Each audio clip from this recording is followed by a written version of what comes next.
El Jaume té dues mames i quan li agafa la vergonya s'amaga entre les seves cames. L'Ester va néixer amb un sol braç, però l'hauries de veure com n'és de bona fent gimnàs. El Gael té més de 300 pigues. Ho sabem perquè van comptar-les totes les seves amigues. La Patrícia sempre ha portat ulleres. Al cotxe li agrada mirar l'asfalt calent de les carreteres. El Francesc fa 2 anys es deia Lara.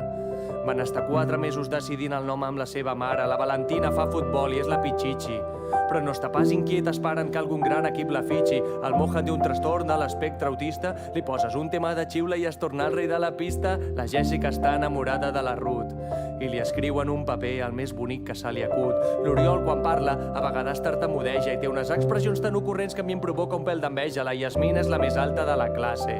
Ens mira tots des d'allà dalt i pregunta hola, què hace? El Patrick té 2 papes. És tan xerraire que no calla ni cosint la boca en grapes. La Berta es mou pel món amb cadira de rodes. No vegis com flipava a primera fila en el concert de Jonas Brothers.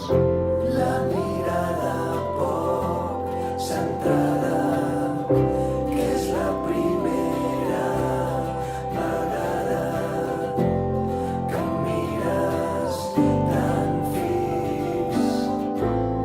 Podríem ser amics. El Samuel viu en un centre residencial. Li estan muntant a l'habitació una nau especial. La Maria no pot menjar gluten.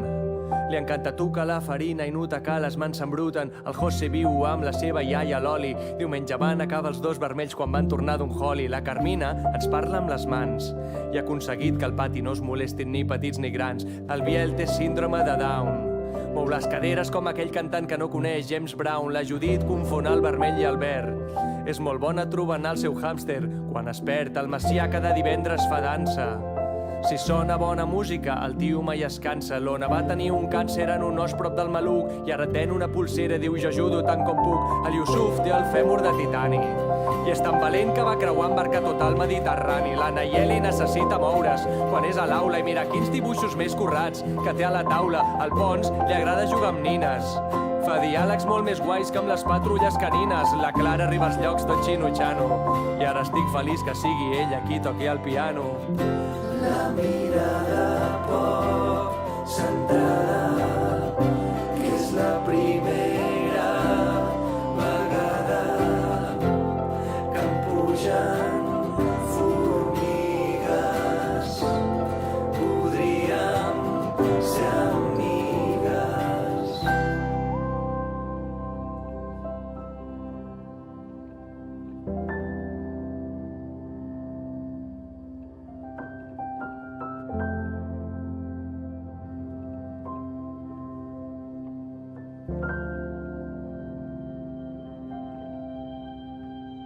I després hi ha la lluna. El regalet que no esperàvem i que ens va venir tot d'una, amb una mutació genètica que de manera frenètica ens ha canviat la vida d'una forma bastant poètica. A la meva ninona, que li falta l'equilibri, però que amb la mà ens acarona i és genial que amb això vibri. I és que hi van haver dies que només veiem tragèdies, se'ns anava omplint la casa de joguines i ortopèdia i amb això vas fent, vas tancant ferida, que segueix coent. Però és que això és la vida, i et pot semblar que amb la vida haurem generat un deute, però és que també en tenim un altre, que ara és fisioterapeuta i l'aixa baixa. Fins a la lluna, que té atrofiat el cerebel, però que ens està donant més llum. Mireu amunt, que la lluna del cel. La mirada poc centrada, que és la primera vegada que et penso escrita.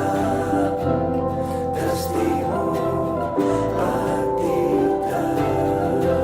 La mirada poc centrada, que és la primera vegada que et penso escrita.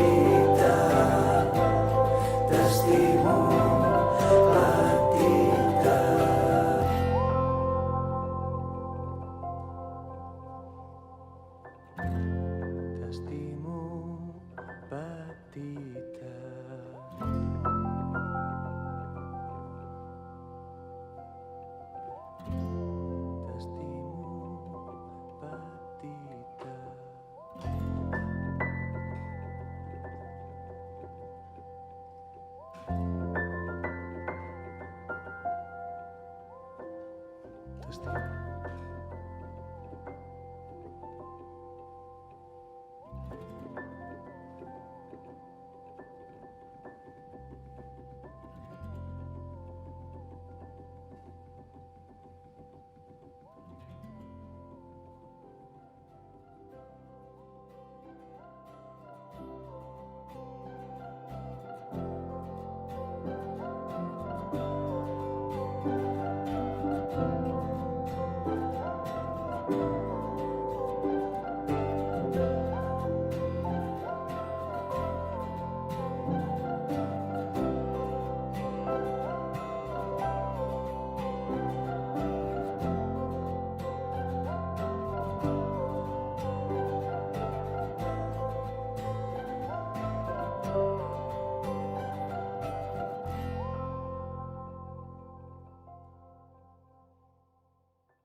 Bona tarda a tothom. Benvinguts al primer webinar organitzat per AMMA, per l'Associació de Malalties Minoritàries d'Andorra, gràcies a la col·laboració d'Univers Bomosa i Health 5 i a càrrec de la ponent, de la doctora Mercedes Serrano.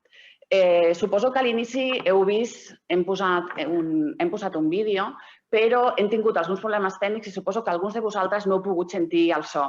Però us convidem, doncs, si no, jo us passaríem l'enllaç perquè pugueu veure aquesta cançó i aquest vídeo que a petició de la doctora ens va recomanar que ho poséssim per l'entrada perquè és molt i molt bonic. Doncs, per tots aquells que no em coneixeu, jo soc la Mònica Lage, soc la presidenta de l'ACMA i us volem agrair, des de la Junta de l'ACMA, us volem agrair la vostra presència i l'interès de tots vosaltres perquè som moltes les persones que avui estem connectades i que heu tingut i que teniu interès per saber una miqueta més sobre el gran món de les malalties minoritàries. Voldria agrair, en particular, la presència avui dels socis, dels nostres afectats, dels seus cuidadors, dels avis, de les àvies, dels germans i de les germanes, dels tiets, de tots aquells familiars, també de tots aquells professionals, de les autoritats, dels professionals del món sanitari, educatiu, i, com no, dels mitjans de comunicació, perquè són molts els que estan presents avui aquí. Us podem dir que som més de 60 persones en aquests moments que estem aquí connectats i estem molt i molt agraïts. Inclús n'hi ha persones que s'han connectat i que no són d'aquí, del Principat. I els donem també la benvinguda a persones que s'han connectat des de Barcelona, des d'Alacant, des de Tarragona, des de Menorca o inclús des d'una illa molt petita, molt bonica, des de Lanzarote. Des de l'ACMA hem organitzat aquest webinar dins de les diferents activitats que hem organitzat aquest mes per donar visibilitat a les malalties minoritàries i per commemorar el nostre dia, el dia 28, el 28 de febrer, el dia de les malalties minoritàries. Donem les gràcies a la nostra ponent, a la doctora Mercedes Serrano. És una professional amb un ampli currículum, amb una àmplia experiència i us detallaré, ara us el detallaré i amb el vostre permís el llegiré perquè no em vull deixar cap detall i és d'una manera molt resumida perquè la seva experiència és molt àmplia. La doctora Serrano és llicenciada en Medicina per la Universitat Miquel Hernández de Alicante. És doctora en Medicina per la Universitat de Barcelona, pediatra i màster en Neurologia Pediàtrica. Des del 2007 és investigadora de CIBERER, Centro de Investigación en Red en Enfermedades Raras, i des del 2004 a l'Hospital de Sant Joan de Déu i com a neuropediatra des del 2013. És coordinadora de la XUEC, Unitat d'Expertesa Clínica en Malalties Cognitivo-Conductuals de Base Genètica i reconeguda per CatSalut. És responsable de l'Institut MIN de Malalties Infantils del Neurodesenvolupament en l'Hospital de Sant Joan de Déu. Us volíem comentar que durant el webinar podreu anar realitzant al xat diferents preguntes perquè un cop acabem la ponència donarem pas perquè la doctora us les pugui anar contestant. Doncs res, sense més, tenim moltes i moltes ganes d'escoltar a la doctora Mercedes Serrano i li donem pas. Així que benvinguda, doctora. Muchas gracias, Mónica. Muchas gracias a todos por estar aquí Y ante todo decir que, bueno, yo os daré una pincelada de lo que desde nuestra perspectiva son las enfermedades raras, pero claro, obviamente muchos de vosotros tenéis una experiencia particular, personal y seguramente tenéis muchísimo también que decir, o sea que yo me siento un poco extraña también explicándoos a vosotros de qué estamos hablando.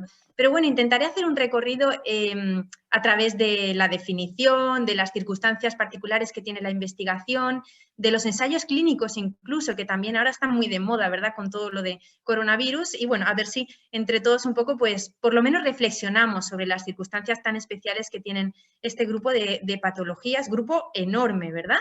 Os voy a compartir mi pantalla porque he preparado un PowerPoint para que sea así más fácil también de seguir. ¿Lo veis bien, verdad que sí? Entonces, habíamos puesto este nombre, ¿verdad? Porque verdaderamente hemos aprendido mucho, porque en los últimos años ha habido un giro a nivel social, a nivel de intereses, incluso de la Comisión Europea, ¿verdad? Por aprender más, por asistir mejor a lo que es un problema realmente de salud pública, pero nos queda muchísimo todavía por aprender y cosas por cambiar incluso, porque no están bien modeladas. Voy a empezar con la definición, porque aunque todos decimos que es una enfermedad rara, que de hecho raro suena feo, suena mejor minoritario, ¿verdad? Que es una enfermedad minoritaria, pero bueno, en concreto, ¿qué es lo que es? Las definiciones varían en Estados Unidos, en Europa, son diferentes. En Europa, básicamente, es una enfermedad, es una condición que afecta a menos de 5 personas de cada 10.000, esto llevado al 1 es 1 de cada 2.000, pero sobre todo también que tiene que afectar a la esperanza de vida, a la calidad de vida. Y de hecho en la definición original está que afecta a la calidad de vida no solo de la persona que la padece, sino de su familia también, porque en el fondo somos animales sociales, o sea que nos afecta a toda la familia. Esta sería la definición de la Unión Europea. Los datos de la Organización Mundial de la Salud dice que son más de 8.000 y es que verdaderamente cada semana salen genes nuevos que condicionan enfermedades nuevas. De forma que lo que se produce es una cosa que llamamos paradoja de la rareza.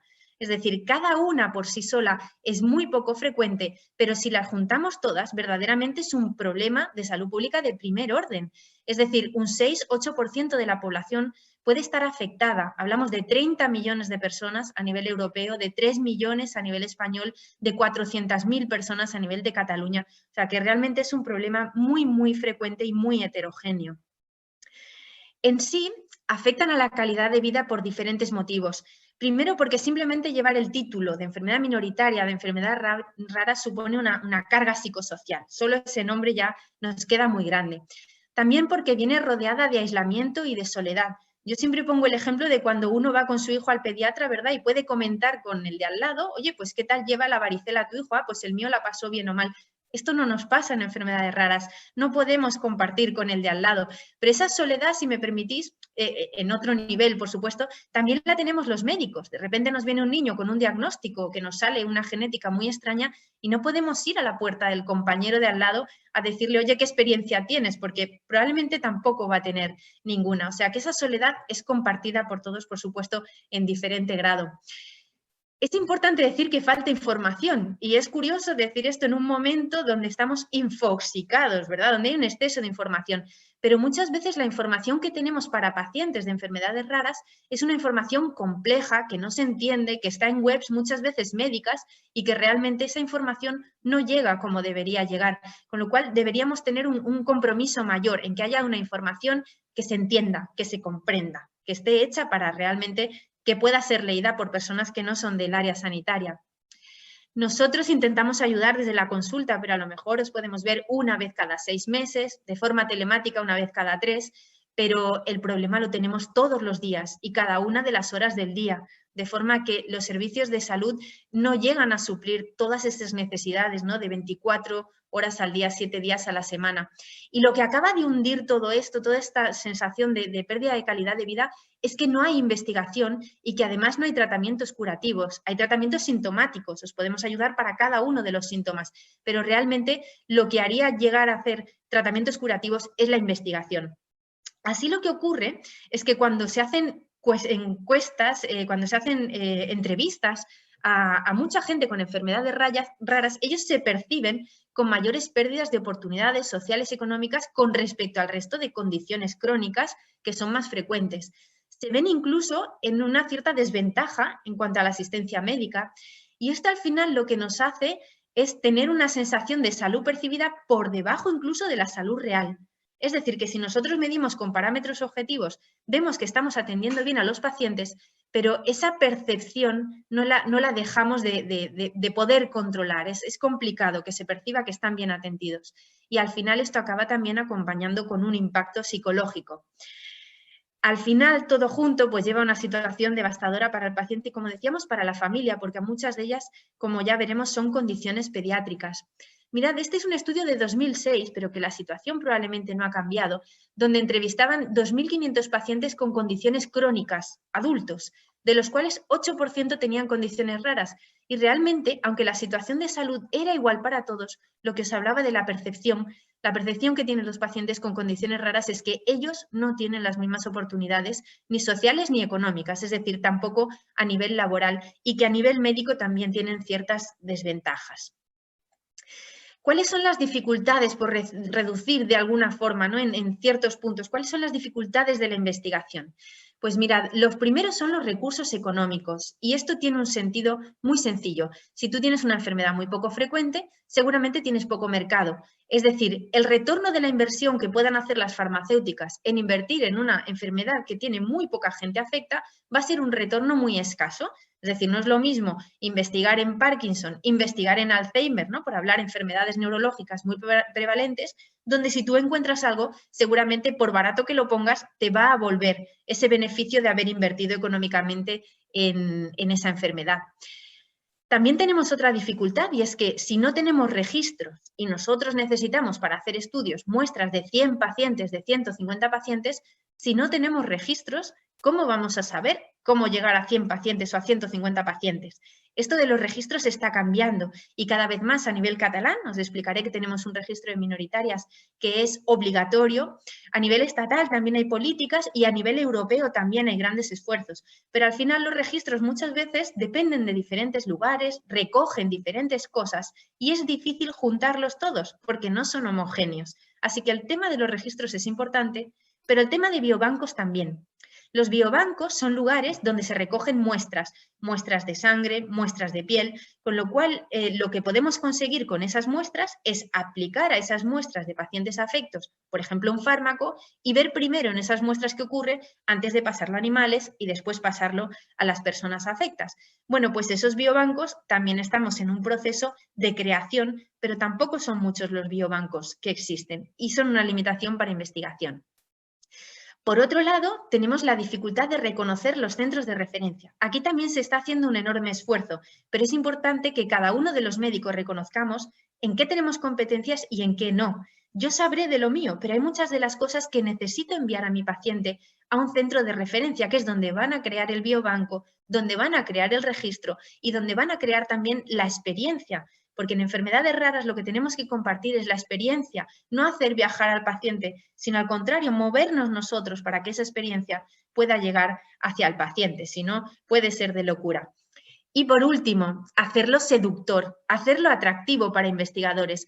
No podemos pretender que biólogos recién acabados, que médicos recién acabados se pongan a investigar en algo que prácticamente no tiene fondos para investigar. Lo que os decía antes, si no hay investigación porque hay poco dinero, hay poca inversión farmacéutica, pues realmente es poco probable que un biólogo se decida a investigar en eso porque seguramente no va a tener contrato dentro de poco, porque no hay movimiento económico. O sea que todo esto es lo que hace que al final investigar en enfermedades raras sea muy complejo. Aparte de que siendo más de 8.000, como os podéis imaginar, pues claro, uno se puede decidir por una, dar cobertura a todas es tremendamente complicado.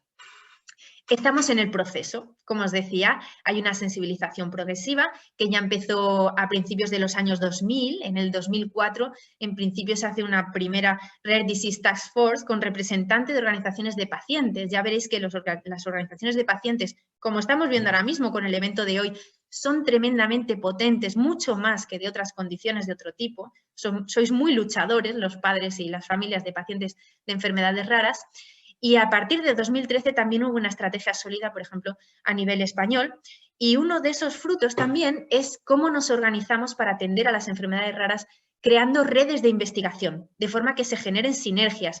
Nosotros, por ejemplo, en España tenemos CiberER, el ciber de enfermedades raras. En Francia se llama INSERM, lleva bastante más tiempo funcionando, y lo que fomenta esto sobre todo es que diferentes grupos de diferentes localizaciones con diferentes capacidades al final trabajen en red, creemos sinergia y potenciemos esta investigación que es tan difícil por lo que comentábamos antes. ¿De qué hablamos cuando decimos que el 80%, el 90% de las enfermedades raras son genéticas? Es verdad que para que haya una enfermedad rara que no sea genética, pues tenemos algunas infecciosas que son tremendamente especiales, o tenemos algunas incluso laborales que también son muy extrañas, son muy poco frecuentes, pero la inmensa mayoría son genéticas. Cuando hablamos de genética, hablamos de cromosomas, hablamos de ADN, ¿y de qué estamos hablando cuando hablamos de eso? Pues hablamos de unos libritos de información, vamos a llamarlos así, que se llaman cromosomas. Los cromosomas, nosotros tenemos 46, 23 vienen de nuestra madre, 23 vienen de nuestro padre, y en esos cromosomas es donde tenemos la información genética.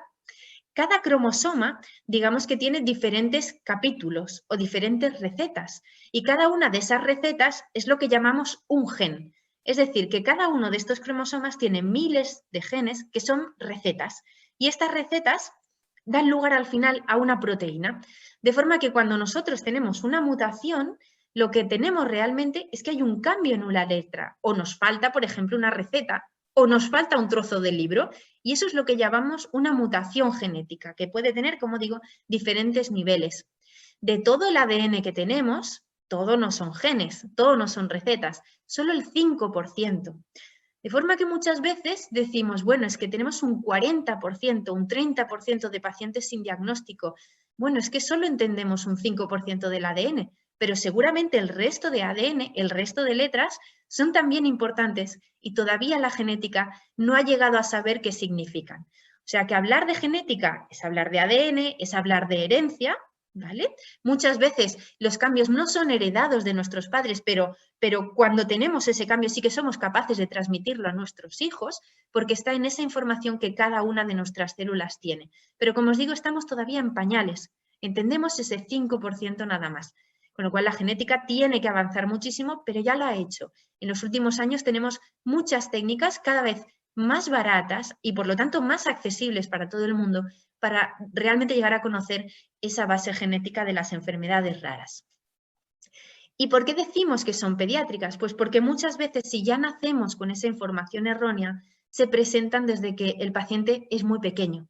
De hecho, se puede calcular que un 80-90% son genéticas y un 80-90% son pediátricas. Y de estas, muchas también tienen manifestaciones neurológicas, que por eso normalmente en los hospitales los neuropediatras somos siempre los que acabamos también llevando más niños con enfermedades raras, porque muchas alteraciones genéticas acaban dando afectaciones en esa complejidad que supone la formación del sistema nervioso central, ¿vale? Del cerebro.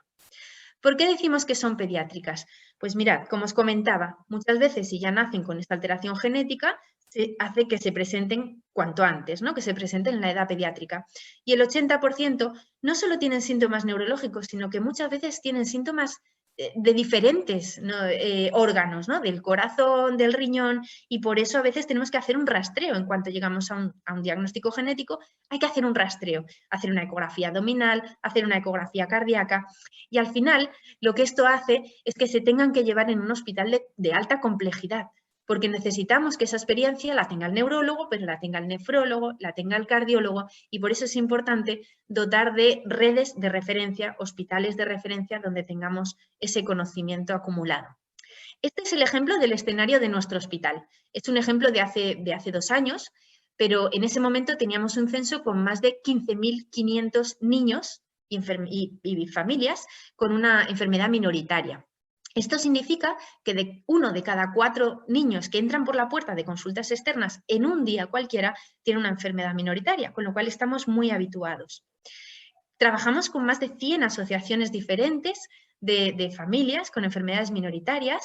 Trabajamos con más de 1.300 enfermedades minoritarias diferentes, 1.300, pero fijaos que de esas 1.300, el 80% de esas 1.300 son lo que llamamos ultra raras, que es un concepto americano, es un concepto que no se suele utilizar en Europa. Ultra raro significa menos de 1 de cada 100.000 habitantes, es muy poquito, a veces es 1 de cada 1.000.000. Pero esto lo que determina es que a veces de alguna enfermedad tengamos un paciente 2 pacientes o como mucho 4 pacientes en el hospital, con lo cual es muy difícil también formarse, especializarse y ganar experiencia en este grupo de enfermedades tan poco frecuentes. Yo siempre digo que los pacientes con enfermedades raras, las familias, son verdaderos e-pacientes, ¿no? Esta E que nos recuerda a la electrónica viene, sin embargo, de un concepto un poquito más complejo.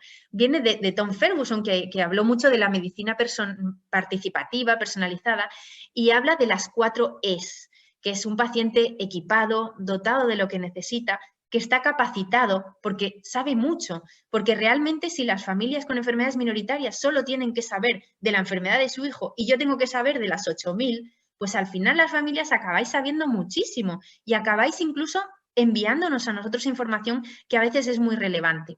La otra E es de empoderado. Empoderado es una persona capacitada, es una persona que llega a la consulta y es capaz de llevarle la contraria al médico o cuestionarle. ¿Por qué? Porque ha leído y porque se siente seguro. Y esto es bueno, aunque al principio se tome como una amenaza para el médico, yo creo que es bueno tener pacientes que estén capacitados y que están comprometidos con su salud. Es decir, son capaces de tomar decisiones. Si surge cualquier imprevisto, en un momento dado, son capaces de tomar una decisión con esa capacidad. ¿Vale? Esas son las 4 Es del paciente, pero sin duda alguna no nos podemos olvidar que hoy tenemos además las nuevas tecnologías y que muchas veces nuestros pacientes entran y además cada vez sois más capaces de diferenciar de qué me puedo fiar y de qué no me puedo fiar.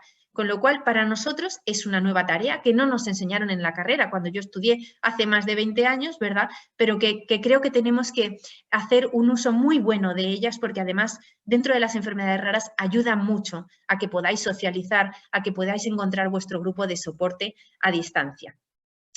¿Cuándo uno se convierte en un e-paciente o cuándo se convierte en un e-cuidador? Pues cuando realmente la salud es un tema de que prácticamente te preocupa lo normal, te cuidas, a que te preocupa de verdad porque le pasa a alguno de tus familiares. Suele coincidir con un diagnóstico de algo relevante, ¿verdad? Y claro, si utilizamos Internet para todo y las redes sociales para todo, pues para la salud también. Pero es cierto que los estudios que hay dicen que nunca las redes sociales, nunca Internet va a suplantar al médico y lo que hace sobre todo es facilitar lo que os decía, que os podáis encontrar y que tengáis ese grupo de soporte. ¿Cuál es el perfil de los padres de nuestros pacientes? Ese perfil que yo digo que tenemos que utilizar. Pues es un perfil normalmente de personas sanas, de edad joven, media, ¿verdad? Cuando hacemos el diagnóstico si los niños son pequeñitos, con una relación afectiva muy potente, la más potente, que no haría uno por su hijo, ¿verdad? Por su hijo haría todo. Y además esta experiencia de que estamos comunicando que el niño tiene una cosa crónica para toda la vida, que se vive muy antinatura, con una sensación de lucha, de rebelión, de por qué me tiene que estar pasando a esto. Todo esto es energía que hace que las familias pues tengáis una gran participación, una gran implicación y una gran adhesión también a todos los tratamientos y a todo lo que se mueve en el mundo científico. Al final lo que ocurre es que partiendo de una situación de desventaja, ¿no? Como sería esta foto, de ese resultado de tener que luchar para ser reconocidos, lo que ocurre es que verdaderamente sois pacientes muy empoderados, muy capacitados y, como digo, muchas veces un modelo, los padres de los niños con enfermedades raras, a seguir por el resto. Os diré que en algunas líneas de investigación, más del 70 al 80% de la investigación mundial se lleva a cabo gracias a campañas de recaudación de fondos de familias y esto es admirable porque verdaderamente con 8.000 enfermedades raras pues obviamente los recursos públicos no llegan y más en las situaciones ahora que estamos viviendo. Vamos a hablar un poquito del diagnóstico de enfermedades raras porque a veces es un tema bastante duro, ya sabéis que el retraso es relativamente frecuente. Se dice que la media de demora en llegar a diagnosticar una enfermedad rara es de 5 años. Es lo que dice el estudio en serio de FEDER, de la Federación Española de Enfermedades Raras. 5 años. Como sabéis, las medias y las estadísticas son muy traidoras. ¿Por qué? Porque tenemos niños que en el estudio de la sangre de talón ya sale la enfermedad rara que tienen. Luego, si esto pasa en el recién nacido, tendremos otros niños o otros pacientes que los estamos diagnosticando 10 años después para que la media nos salga en 5 años. ¿Verdad que sí? Tenemos la paradoja de la rareza que no nos ayuda a nada. Mirad, yo alguna vez he intentado publicar algún paciente con una cosa rara, pero que me parecía que era importante alertar sobre ello y alguno de los revisores de la revista me ha llegado a decir que no les interesaba porque esto es una anécdota en los libros de texto o en los libros de formación de los médicos. Y es así. Los médicos prácticamente en nuestro currículum no entran las enfermedades raras. Si no entran, no puedes pensar en ello y por lo tanto no puedes diagnosticarlo. Este es otro problema. Cuando tampoco lo has vivido de primera mano, cuando no has estado en un centro de referencia, pues tampoco se te ocurre al llegar a este diagnóstico. Y luego la otra cosa que nos ocurre es que a veces somos un poco cuadriculados y que decimos, para llegar al síndrome X, tiene que cumplir todas las características clínicas. Y la genética nos está enseñando que no, que a veces la genética es una cosa y que cada persona es diferente y que puede tener unos síntomas diferentes. Hay que pensar diferente para llegar a diagnosticar una enfermedad rara. Además, esto va mejorando con el tiempo y tenemos cada vez más estudios complementarios disponibles, pero por ejemplo hasta hace 10 años era muy complicado hacer el estudio genético más básico que era un array, con lo cual esto también nos está ayudando, pero sigue siendo una limitación, todavía no tenemos todas las herramientas que nos gustaría tener. Y luego hay que tener una sensibilidad, o sea, el médico que acaba viendo solo catarro y mocos, ¿verdad? Pues se acaba anclando ahí y hay que estar siempre alerta, siempre sensible a que por la puerta puede llegar un paciente con una enfermedad rara y de repente vamos a tener que pensar un poco diferente. Cuando hablamos de pacientes sin diagnóstico, solemos hablar de que hay de un 9 a un 15% de pacientes con enfermedades raras que no tienen un diagnóstico. Podemos diferenciar dos grupos, aquellos en los que todavía estamos haciendo los estudios, que a veces nos pueden tardar más o menos tiempo o costar más o menos pelearnos para que se pueda hacer dentro de la asistencia pública, pero luego están también los que se llaman SWAN, ¿no? Se le pone este nombre bonito que se parece a cisne en inglés, pero que al final son aquellos en los que tú tienes el convencimiento de que estás delante de una enfermedad rara, de una enfermedad genética, pero que ahora mismo las herramientas que tenemos no son capaces de diagnosticarla. Este es un verdadero problema, porque al final acabamos con ellos haciendo muchas pruebas que son innecesarias, muchas visitas, muchas segundas opiniones y al final acaba generando mucha frustración y mucho sufrimiento, o sea que realmente deberían ser nuestra prioridad, estos pacientes sin diagnóstico. ¿Qué es un paciente sin diagnóstico? Pues un paciente sin diagnóstico es aquel en el que después de hacer esa búsqueda exhaustiva no tenemos una respuesta.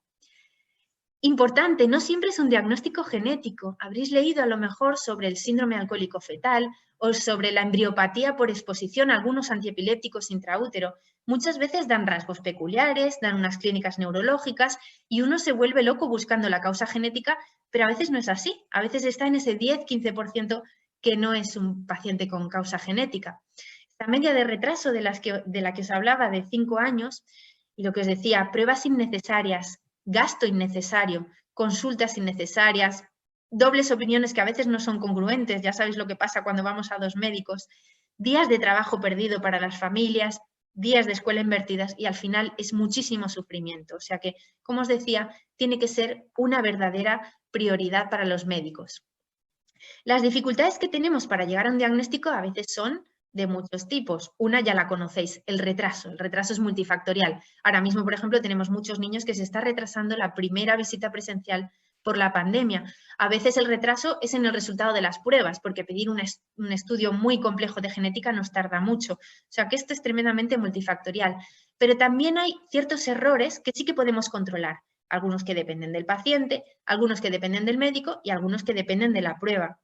¿Qué nos pasa con los pacientes? Pues que a veces cuando no llegamos a un diagnóstico, a medida que no encuentran la respuesta, acaban acudiendo a muchos especialistas y es lo normal, Lo que pasa es que, como os decía, los especialistas solemos dar cada uno nuestra versión en función de nuestras competencias también, de nuestras habilidades sociales, ¿verdad? A veces también.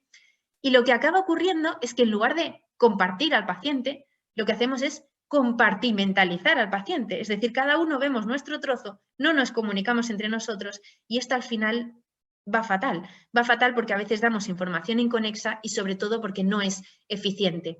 Es fundamental para pacientes que no tienen diagnóstico, que sospechamos una enfermedad rara, coordinarnos. Sobre todo para llegar al diagnóstico, pero también para la tranquilidad de la familia, para no acabar volviéndoos locos. Hay muchos sesgos que dependen del médico. Cada vez menos hay este médico con ese exceso de autoridad, ¿no? Que parece que le hayan dado el título de autoridad también en la carrera. Bueno, pues el exceso de autoridad solo te lleva a que a veces te equivoques, porque digas, yo tengo esto muy claro porque he visto cientos, y que al final pierdas la confianza de la familia cuando realmente se ve que te has equivocado. O sea, que el exceso de autoridad para el diagnóstico en enfermedades raras no va nada bien. ¿Por qué? Porque en enfermedades raras hay que esperar lo inesperado y como siempre decimos en medicina, pero aquí incluso mucho más, nunca decir nunca, porque necesitamos pensar diferente. Pensar si estamos delante de una enfermedad común que se manifiesta de forma rara o al revés, una enfermedad rara que no reconocemos porque se manifiesta también de forma no descrita. Tenemos que tener mucho cuidado también cuando vemos segundas opiniones. A veces vemos pacientes que vienen de hospitales comarcales, de hospitales más pequeños, y cuando llegan nos traen los informes. En cuanto un médico realiza un informe, ya está haciendo un juicio de valor y ya está anteponiendo lo que él piensa a la prueba en objetivo en sí, con lo cual es muy importante pedir el original de todo, no fiarse de nada, y es como empezar a ver desde cero, porque si empezamos a ver los informes de los demás, ya te estás poniendo sus mismas gafas y nos podemos caer en los mismos errores. Siempre dos preguntas. ¿Alguna cosa de lo que yo veo me permite tirar del hilo de una enfermedad que yo conozco? ¿Esto me suena a algo que yo conozco y puedo seguir? ¿Puede tratarse de una condición que he visto pero con un patrón diferente? O sea, siempre cuestionarse todo lo que hemos aprendido en los libros es lo que nos lleva al diagnóstico. Luego tener en cuenta las limitaciones de las pruebas. Las pruebas de laboratorio tienen sus errores y por eso tenemos rangos de normalidad.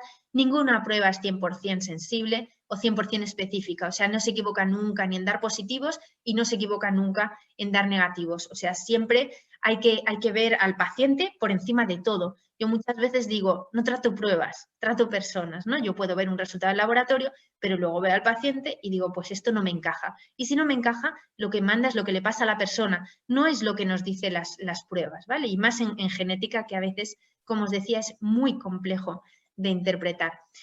Por último, ninguno de nosotros es tan listo como todos nosotros. Hay muchas enfermedades, cada uno tenemos una zona de confort, ¿no? Yo me siento confortable dentro de la neuropediatría en un área, pero a lo mejor en otra no tengo competencias.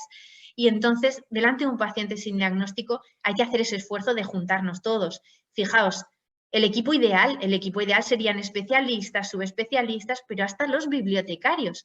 De hecho, en Wisconsin hay un grupo específico de niños sin diagnóstico y hay 51 personas. Esto sería maravilloso, ¿verdad? El poder coger un paciente, el poder compartirlo, el poder aprovechar las competencias de cada uno para llegar a ese diagnóstico.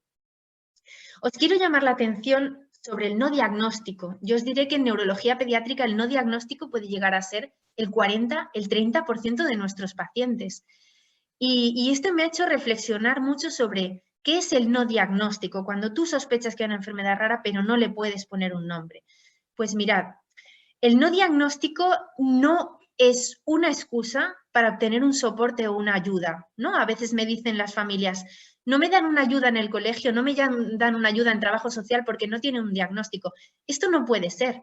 Si el diagnóstico es un retraso psicomotor o es un problema de aprendizaje en el colegio, ya tenemos un diagnóstico. No hace falta que tengamos un diagnóstico de síndrome de o mutación en tal gen. De hecho, esos diagnósticos no sirven para nada. Decidme para qué le sirve a un maestro saber que el niño que tiene delante tiene el síndrome de Huachipín. No le sirve para nada. Lo que le tiene que servir es, tiene un problema de concentración o tiene un problema de lectoescritura. Eso es lo que le sirve. Pues para las ayudas tiene que ser igual. O sea que la falta de diagnóstico no puede ser una excusa para no ofrecer una ayuda del tipo que sea.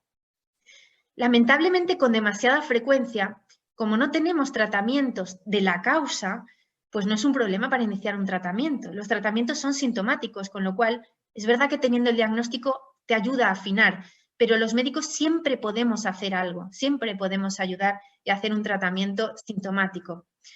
Tampoco es una limitación para el consejo genético. El consejo genético es a lo que nos ayudan los asesores genéticos cuando tenemos una causa genética, que nos pueden decir cuál es el riesgo de que en la familia ocurra lo mismo, ocurra que hay otro niño afecto, otro niño que vaya a nacer afecto.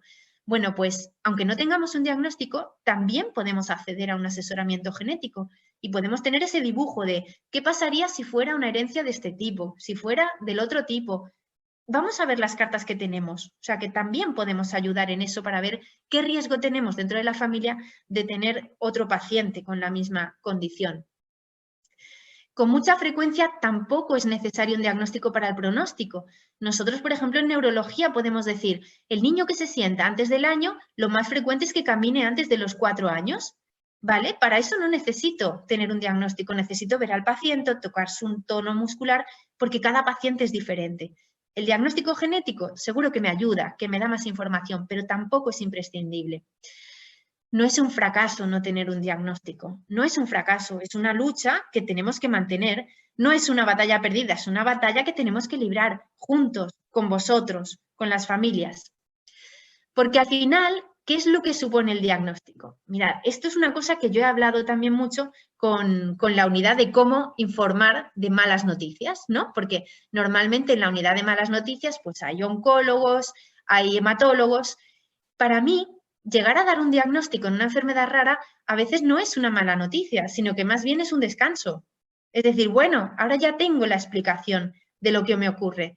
O es un alivio. Bueno, pues es esto, no es nada peor. Vale, porque muchas veces en la cabeza de las familias hay cosas muchísimo peores, ¿no? La incertidumbre al final te hace pensar que podemos estar delante de algo mucho peor. Es una etiqueta, como os decía. No me gusta que a mis pacientes con síndromes raros se les etiquete. Por eso muchas veces digo, utilizar el síndrome cuando lo necesitéis para las ayudas públicas.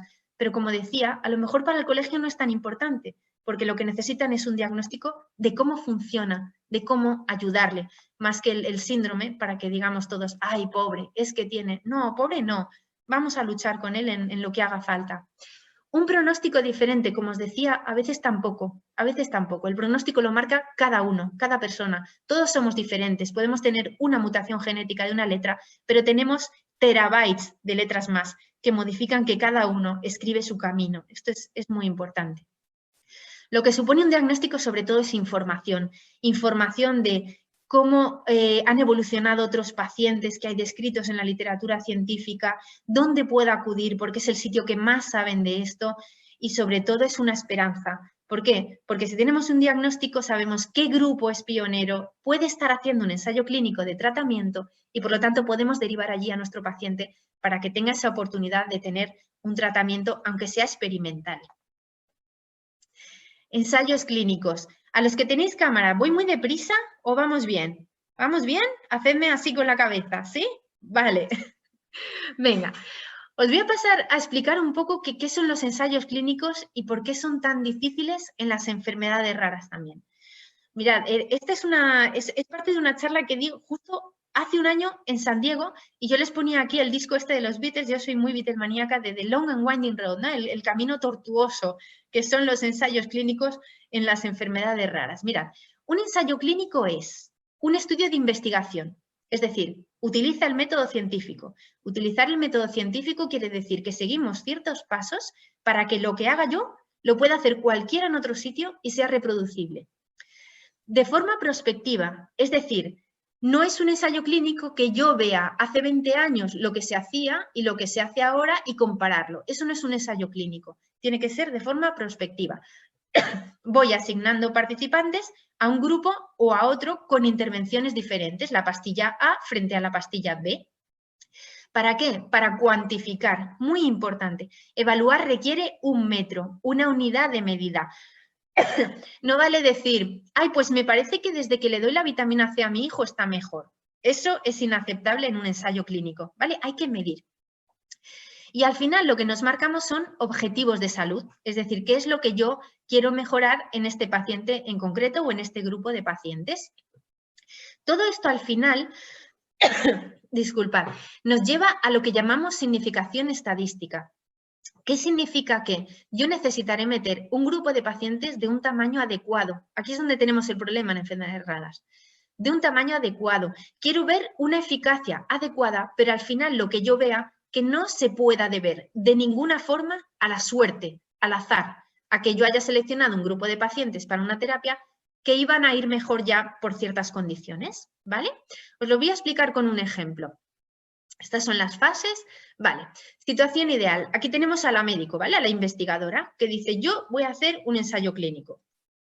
Tengo un tratamiento A o tengo un tratamiento B o un placebo. Cuidado que el placebo en muy pocas condiciones no funciona. En la inmensa mayoría de condiciones funciona.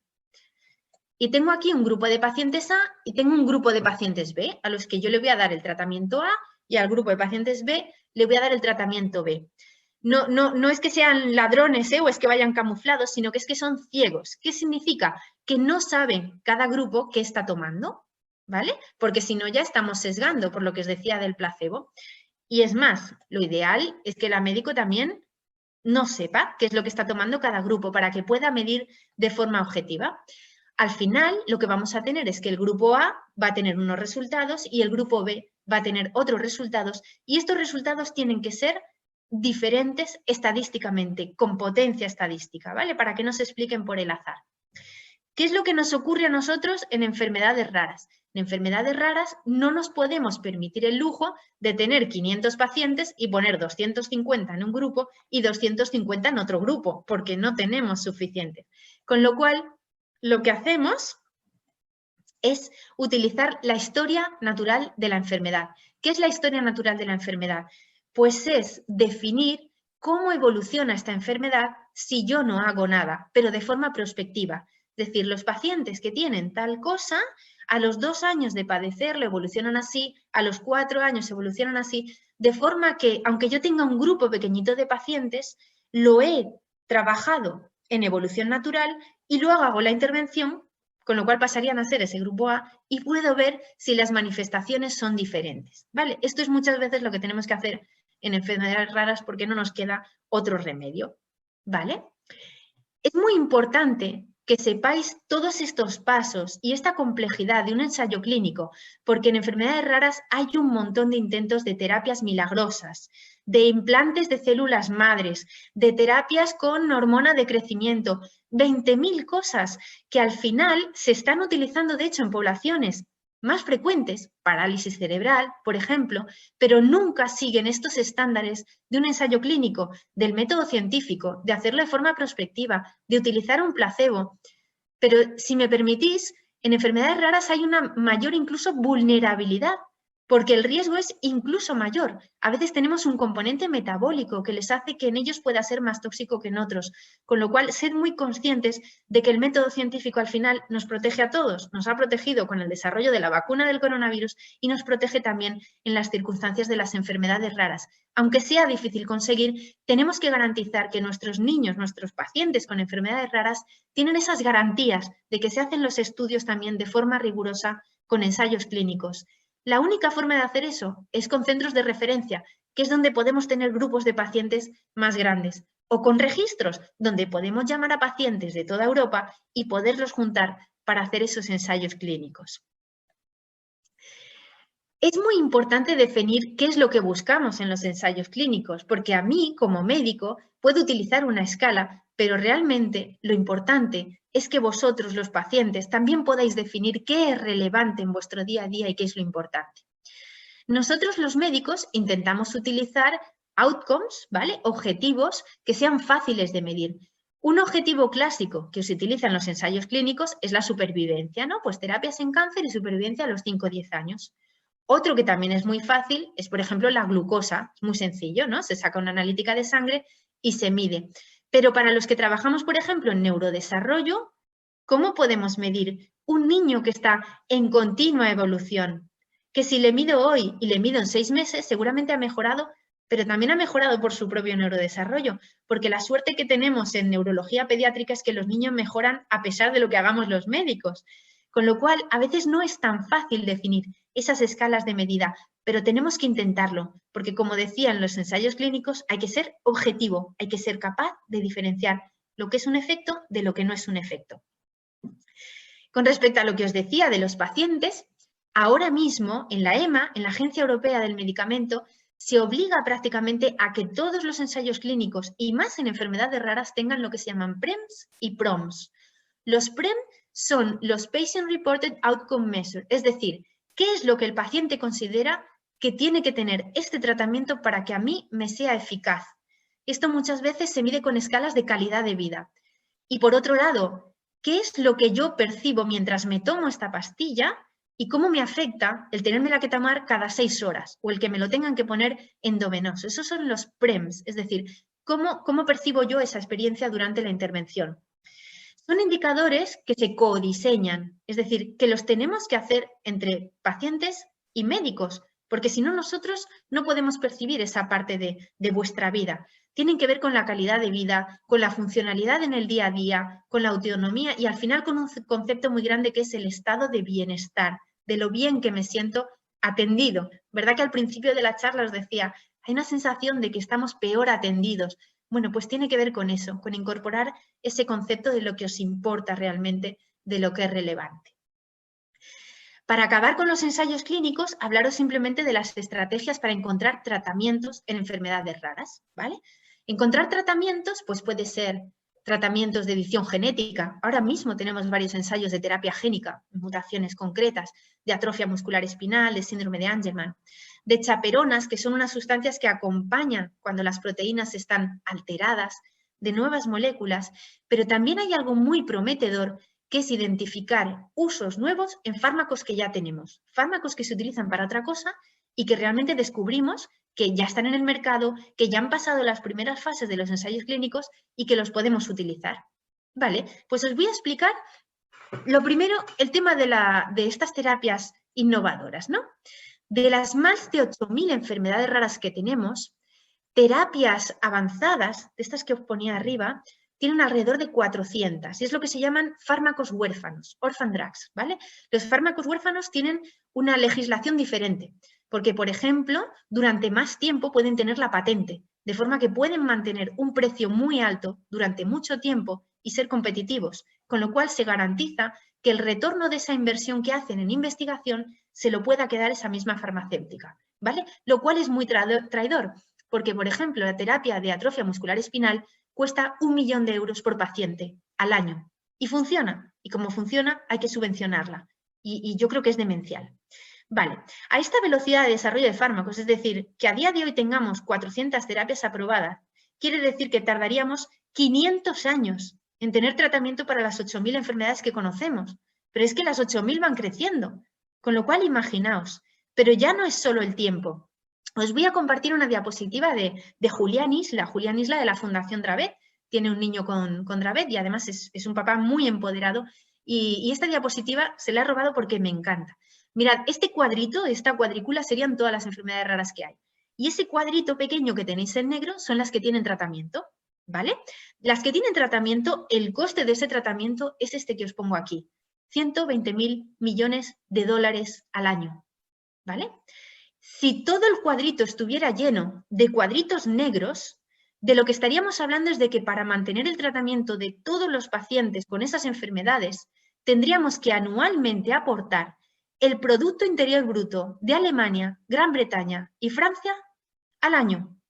Es absolutamente insostenible, insostenible. Pero es esta política que hace que se fomente la investigación en enfermedades raras, en tratamientos, porque luego tienen esos beneficios de poder mantener el precio tan alto tanto tiempo. Por eso os decía que una de las opciones más rápida y más barata es utilizar fármacos existentes. No es sexy, claro que no. A nadie le gusta decir, ostras, una pastilla que servía para bajar el colesterol también me sirve para otra cosa. No hay un retorno de la inversión tan suculento, claro que no, pero es mucho más rápido y es mucho más barato, es mucho más sostenible incluso para los sistemas de salud pública. ¿Y esto cómo se hace? Pues a veces se hace por casualidad, porque llega un paciente y te dice, pues mire doctora, desde que le he dado un fármaco para la tos, pues mi hijo parece que tiene menos esto otro, casualidad. También porque desde el punto de vista médico encuentras algún paralelismo. Ostras, pues esto que pasa en esta enfermedad ocurre en otra que es más común. Ah, pues vamos a probar a ver si puede funcionar este fármaco.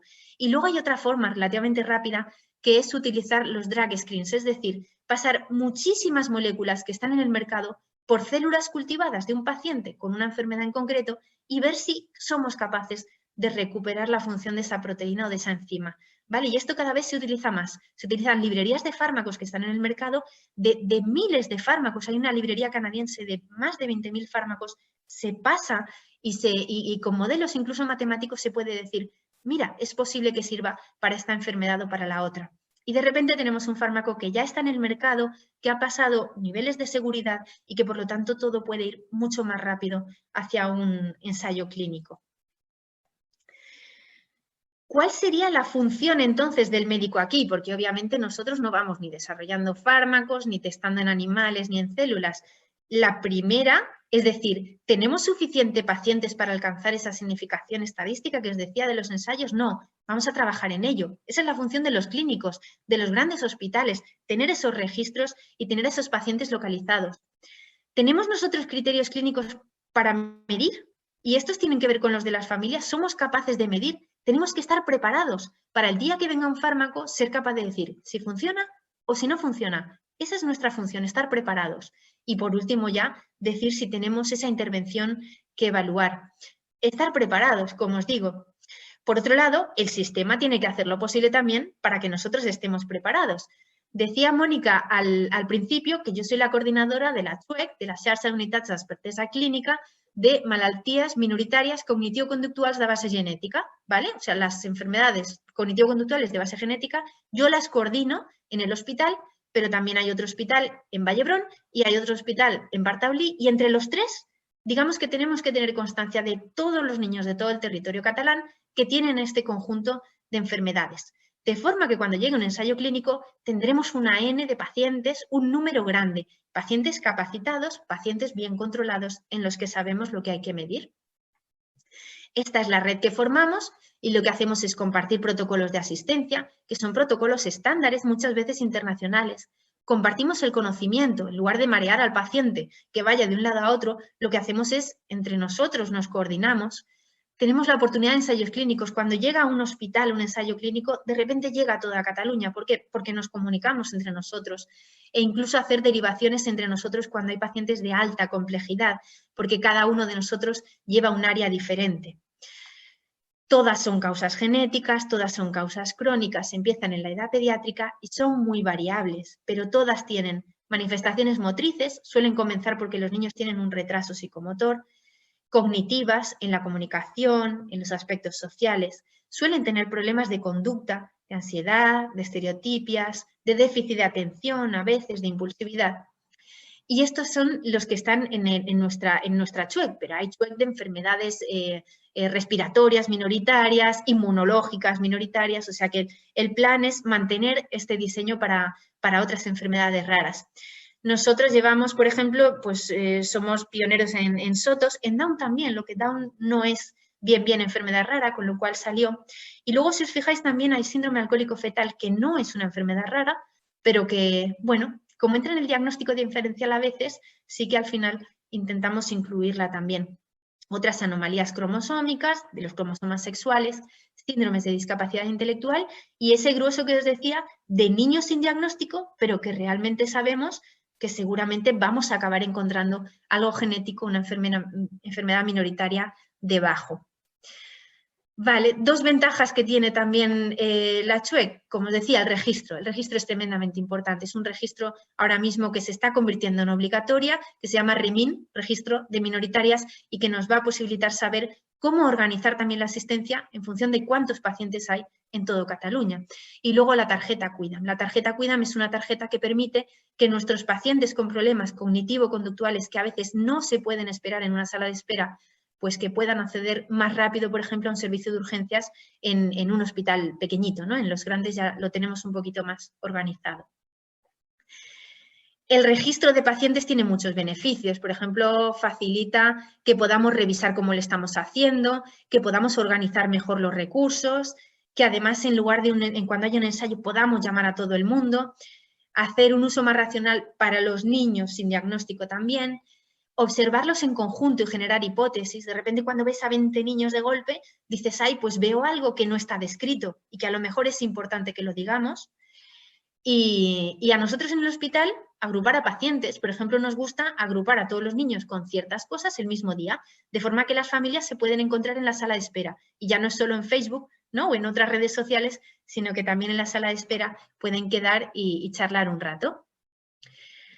Como os decía, la función de los clínicos, pues me parece que es conseguir esa masa crítica, desarrollar herramientas de medida, describir esa historia natural de la enfermedad que nos sirve a veces en enfermedades muy, muy raras como grupo control, observaros, escucharos, generar hipótesis que digan, vamos a tirar de este hilo porque esta enfermedad se parece a esta otra y esta otra funciona bien con un tratamiento con otro. Y, por supuesto, ayudar a diseñar y llevar a cabo ensayos clínicos, que es lo que estamos deseando todos, porque lo que queremos es poder modificar el curso de las enfermedades. Como os decía, cada niño es diferente, el tamaño de los zapatos es diferente, cada paciente es diferente y lo que tenemos que garantizar es que la medicina es personalizada, no dependiendo de la genética, no dependiendo de la edad, dependiendo de cada uno y de su contexto también, incluso social. Y, por supuesto, como siempre, es un honor poder trabajar con familias como las vuestras, empoderadas, capacitadas, que nos enviáis enlaces, que nos enviáis artículos, porque a nosotros no nos da la vida para estar al día de todo. Entonces, si yo tengo familias que mañana vamos a la consulta y hemos visto este vídeo de la doctora tal en Facebook, te lo paso, pues oye, perfecto, porque es que si no, realmente no nos da tiempo.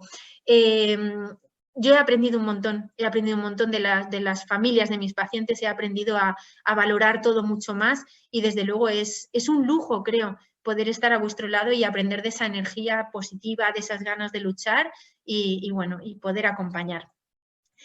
Os agradezco mucho vuestra atención y como dicen aquí en Red Voices, da igual la velocidad, pero la cuestión es que vayamos poco a poco avanzando hacia adelante y de verdad que a mí me parece que es un momento bonito donde la terapia génica, donde la investigación, donde la genética, estamos en un boom y espero que sea mucho más rápido porque parece que es así, que pensábamos que iba a ser lento, pero el desarrollo de una terapia en una enfermedad genética ayuda a otra, aunque no se parezca en nada desde el punto de vista de los síntomas y esto va a ser una cascada y espero que pronto lo podamos compartir.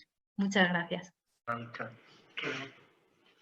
Muchísimas gracias, Merche. Realmente tu ponencia, tu exposición ha sido, en una palabra, fantástica. Yo creo que todos los profesionales o amigos, familiares, por lo que nos han ido comentando, has resumido, has hecho una gran exposición, pero has resumido muy bien, ¿no? Pues todas las dificultades por las que nos encontramos, pues todas las familias. No sé si tenemos preguntas. ¿Alguien quiere preguntar, quiere hacer alguna pregunta, por favor, a la doctora? Que lo escriba en el chat y así nosotros las podemos ir realizando.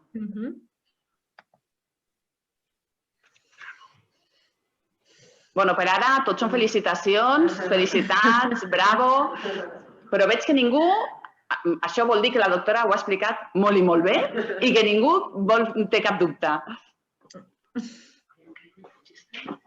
Un momentet. Podríem veure una altra vegada? A veces es complicado, ¿eh? Para los médicos ya sabéis que a veces hablamos un poco extraño y es complicado, o sea que me disculpo si alguna frase se me ha escapado así. No, te has expresado muy, muy bien. Además, has puesto ejemplos, bueno, simplemente con las fotografías y con los ejemplos, lo has hecho muy plané, muy sencillo. Os la paso si queréis, porque a veces hay, ¿no?, información que és difícil. Bueno, també us hem de dir que estem enregistrant tot el webinar, tota la conferència, perquè ha sigut molt i molt interessant. Per tant, per totes aquelles persones que no han pogut assistir, perquè n'hi ha moltes d'elles que per horaris, per família, ens han demanat, sisplau, si la podien gravar i, bueno, està gravada i, per tant, qualsevol consulta està enregistrada i la podreu tornar a revisar. Doncs, si no n'hi ha preguntes, donem per conclosa aquesta primera conferència. Agrair a tots la vostra presència. A la doctora Serrano, bueno, moltes i moltes gràcies per estar avui aquí. I, doncs res, des d'aquí, saludar-vos i moltíssimes gràcies per la vostra assistència i pel vostre interès. Moltes gràcies. Gràcies a todos. Gràcies. Finalizar, sí.